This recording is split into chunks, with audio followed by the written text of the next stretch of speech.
Some towns change when the sun goes down. The traffic disappears, storefront lights go dark, conversations fade into silence. But in parts of California, night doesn't just make towns quieter, reveals parts of these towns daylight makes easier to ignore. Places where locals casually say things like, "You probably shouldn't be here after dark," not as a warning about crime, not as a ghost story, but as genuine advice from people who've learned the hard way that these places follow a different set of rules once the daylight disappears. Across deserts, mountains, forgotten coastlines, and abandoned mining roads, there are communities that reveal a completely different side of California at night, one most travelers never see, and most locals know better than to seek out. Tonight, we're counting down 10 California towns where everything changes after sunset, and why the people who know them best choose not to stay. Number 10, Downieville, California. Tucked deep within the Sierra Nevada mountains, Downieville looks almost untouched by time. During the day, it feels like a postcard from California's gold rush era, a quiet main street, historic wooden buildings weathered to a silver gray, and the steady sound of the Yuba River flowing just beyond town. Hikers and mountain bikers love it for exactly this reason. It feels like the rest of California never arrived. But locals don't recommend lingering past sunset, and the reason isn't atmospheric, it's practical. Downieville has exactly one road in and one road out. That road, Highway 49, winds through steep, forested terrain for miles before connecting to anything resembling a larger town. Once darkness falls, those curves become genuinely dangerous. Fog rolls in from the river canyon without warning. Deer and black bears cross routinely. And if anything goes wrong, a flat tire, a medical issue, a wrong turn, help is not coming quickly. There's also the matter of the town's history. Downieville holds the grim distinction of being the site of the only recorded legal hanging of a woman in California's history. In 1851, a Mexican woman named Josefa Segovia was tried and executed by an angry mob within hours of a killing, with almost no due process. Locals know this story. Visitors rarely do. At night, when the river rushes loud and the trees press close and the town falls completely silent, that history doesn't feel distant. Downieville doesn't become dangerous after dark. It becomes honest, revealing what it feels like to be truly alone in a place where the nearest help is a winding mountain road away. Number 9, Mendota, California. The town with one of the highest unemployment rates in the state and almost nothing open after 8 p.m. Located in the heart of California's Central Valley, Mendota is known by one nickname, the Cantaloupe Capital of the World. The title sounds cheerful. The reality is complicated. During the day, the town moves with the rhythm of agriculture. Trucks pass through dusty streets, workers gather outside, small markets, and the air carries the constant motion of harvest seasons. But Mendota has also carried one of the highest unemployment rates in California for decades, sometimes exceeding 35% outside harvest season, in a state where the average hovers around 5%. When the crops don't need picking, there isn't much else. This is what you feel after dark. As the sun lowers over the flat valley horizon, activity fades almost all at once. Stores close early, traffic thins, and entire blocks go quiet within minutes. Unlike tourist towns where nightlife replaces daytime energy, Mendota doesn't have that second act. The routines that bring people together during daylight simply stop, not because people choose to stay home, but because there isn't anywhere left to go. For visitors passing through on Highway 33, the darkness can feel abrupt.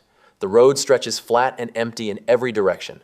The few remaining streetlights cast orange pools over closed storefronts, and the distance between Mendota and the next town feels much larger at night than it looked on the map.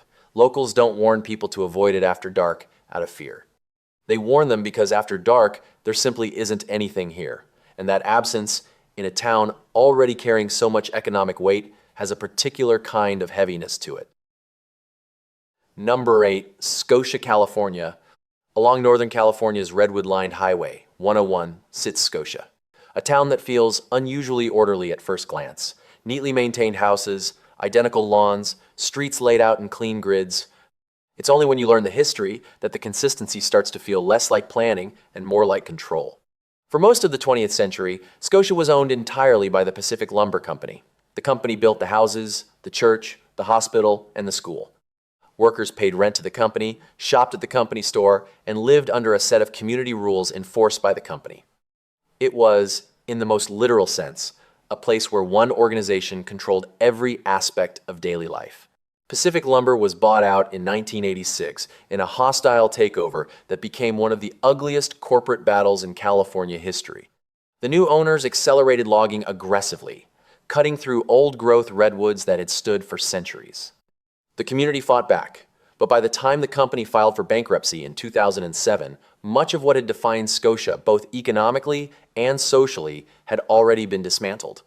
What remains is a town frozen somewhere between its past and an uncertain present. The houses still look identical, the streets still follow the original grid, but the institution that gave them meaning is gone. At night, when the lights turn on inside those uniform homes and the streets empty at the same predictable pace, Scotia doesn't feel like a growing community. It feels like a stage set, every prop in place, but the play long since finished.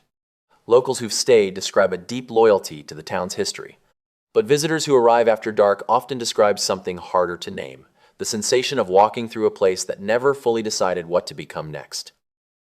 Number 7, Fort Bragg, California.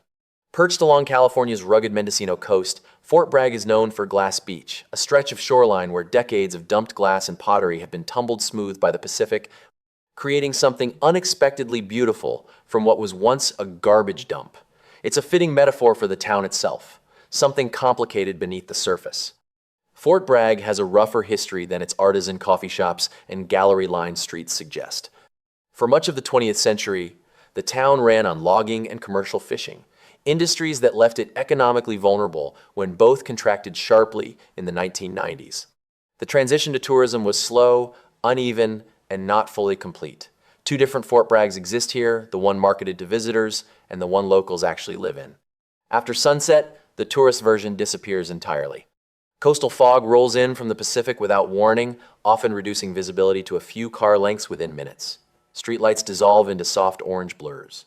The dramatic cliffs that make Fort Bragg so photogenic by day become invisible. You can hear the ocean crashing somewhere below, but you can't see where the land ends. Navigation that felt simple in daylight becomes genuinely disorienting. The combination of restricted visibility, isolated coastal roads, and dramatic cliff edges makes nighttime here something locals treat with real caution. A wrong turn on Highway 1 in the fog isn't scenic. It's dangerous. Visitors often don't realize this until they're already in the middle of it. Fog pressing in from every direction, the sound of waves louder than expected, the road narrower than the map suggested. In Fort Bragg, nighttime doesn't change the town itself. It changes how clearly and how safely you can navigate it.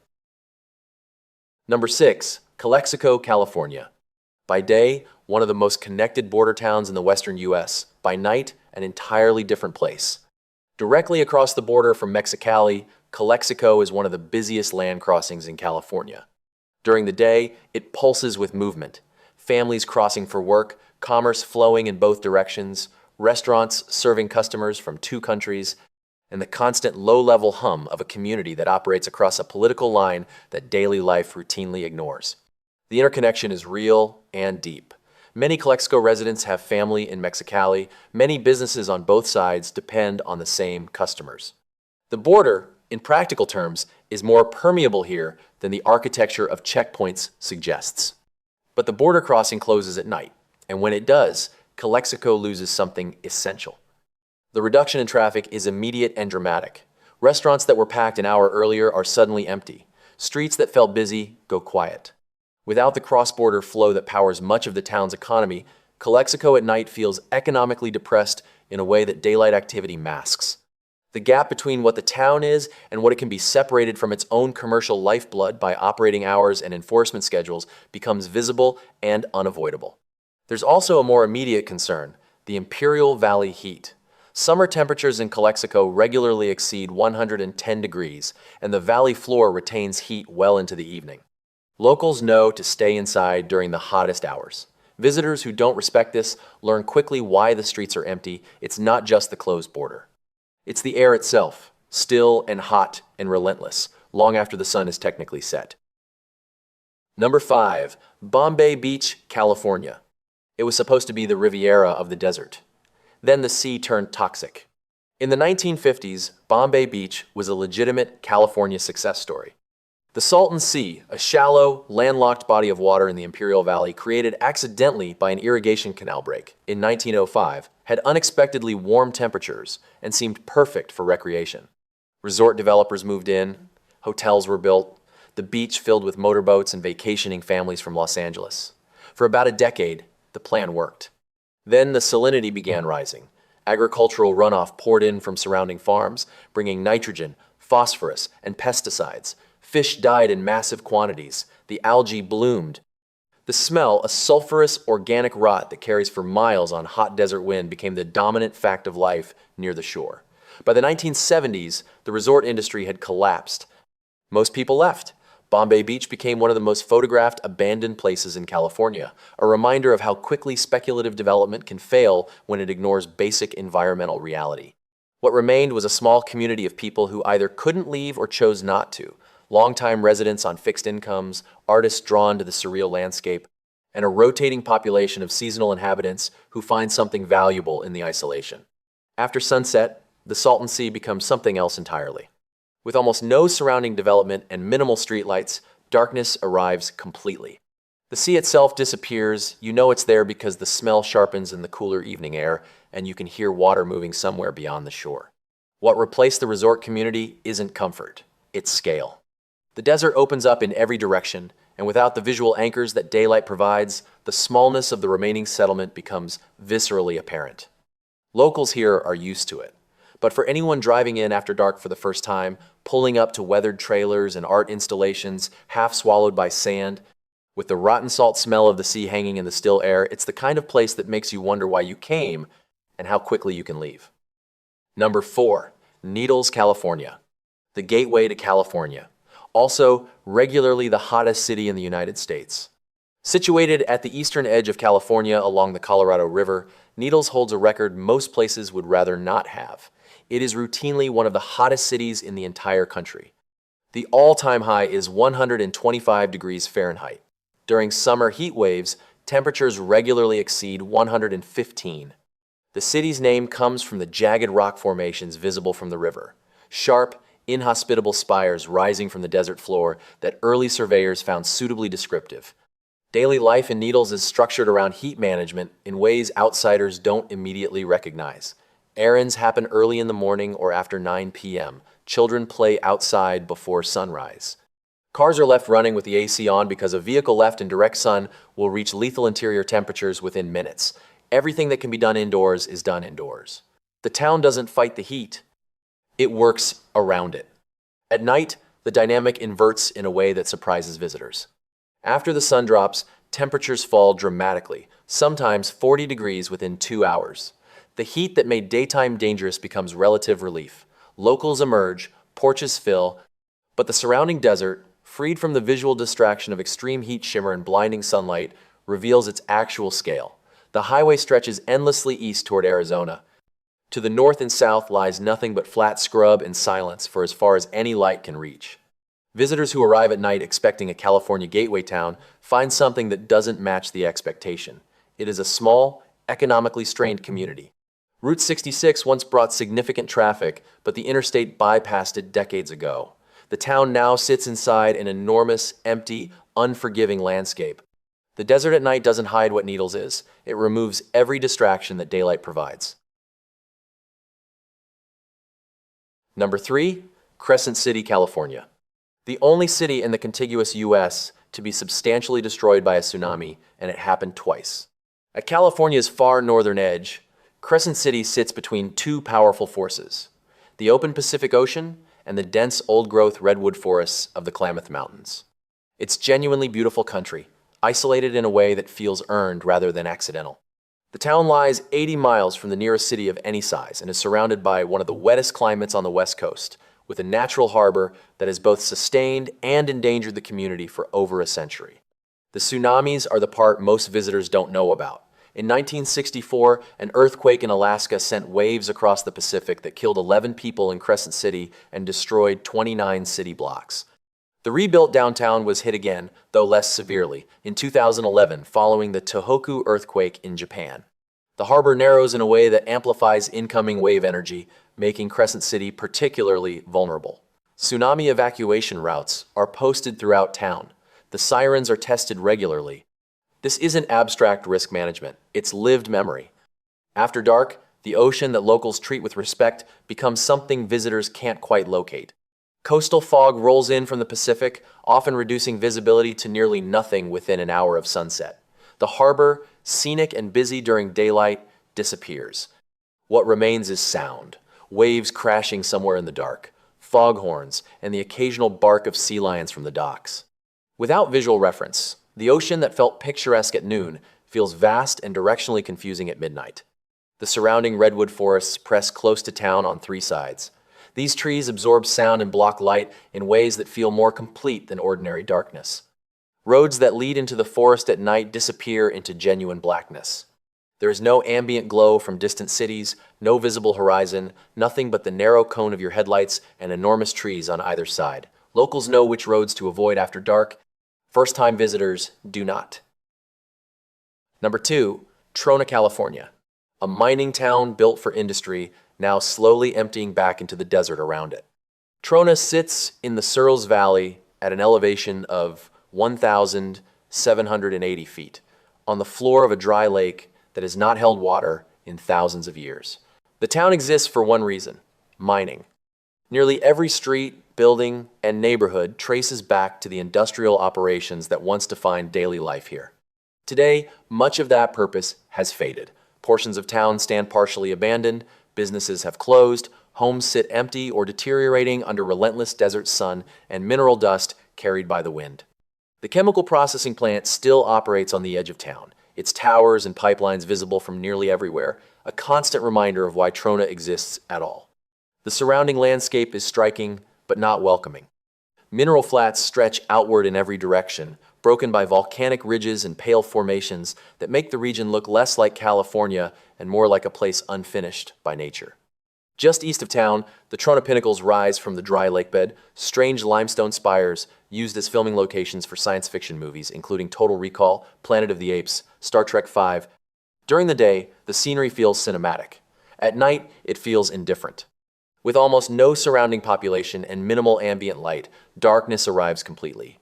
The sky fills with stars, but instead of comfort, the scale creates disorientation. The desert absorbs sound. Streets grow quiet early.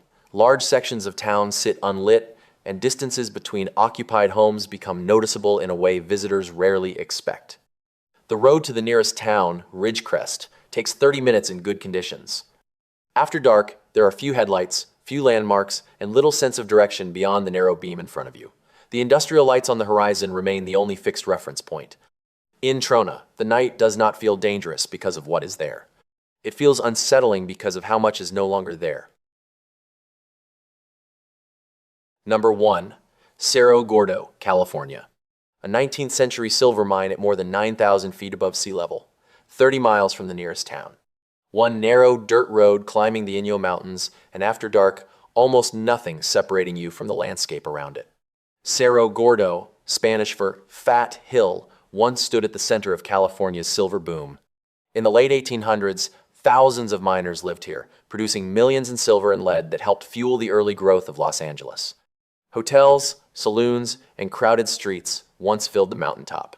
Today, only a handful of restored buildings remain, preserved as a historic site maintained largely by a single caretaker.